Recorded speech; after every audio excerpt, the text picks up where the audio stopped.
शिरडोन गावातील सीसीटीव्ही कॅमेरे बंद, सोबत डीव्हीआर देखील बंद। शिरडोन गावातील काही महिन्यांपासून सीसीटीव्ही कॅमेरे बंद पडले। सीसीटीव्ही सोबत ग्रामपंचायत मधील डीव्हीआर देखील बंद आहे। ग्रामसेवक व सर्व ग्रामपंचायत सदस्य हे या डीव्हीआरच्या समोर बसलेले असतात, पण याकडे कोणाचंही लक्ष जात नाही। शिरडोन गावातील दर आठवडी होणाऱ्या बाजारात काही महिन्यांपूर्वी चोरांचा सुळसुळाट चालू होता। सीसीटीव्ही कॅमेरे बंद असल्याने या चोरांना चोरी करण्यासाठी प्रेरणा मिळते।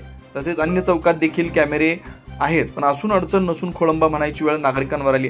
शिरडोनमधील दर्गा चौकात अनेक अपघात होत असतात, पण सीसीटीव्ही कॅमेरे बंद पडत असल्याने अपघात झालेल्यांची चूक दिसून येत नाही। सीसीटीव्ही कॅमेरे बंद पडले असल्याचा फायदा हा चोरांना होणार, यामुळे चोरांची लॉटरी लागणार आहे। शिरडोनमध्ये रात्रभर लोकांची वाहनं बाहेर लावलेली असतात। कॅमेरे आहेत म्हणून लोक गाढ झोप घेतात, पण काही महिन्यांपासून सीसीटीव्ही कॅमेरे बंद असल्याने लोकांची झोप उडाली। लाखोंचा खर्च करून सीसीटीव्ही कॅमेरे बसवलेले असतात, पण काही दिवसातच हे कॅमेरे बंद कसे काय पडतात आणि बंद पडल्यावर ग्रामपंचायत प्रशासन याकडे लक्ष देत का नाही? चोरांनी आमचे घर लुटून गेल्यावर ग्रामपंचायत प्रशासनाने आमच्या घराचा पंचनामा करण्यासाठी येणार का, असा सवाल नागरिकांच्यातून व्यक्त केला जातोय।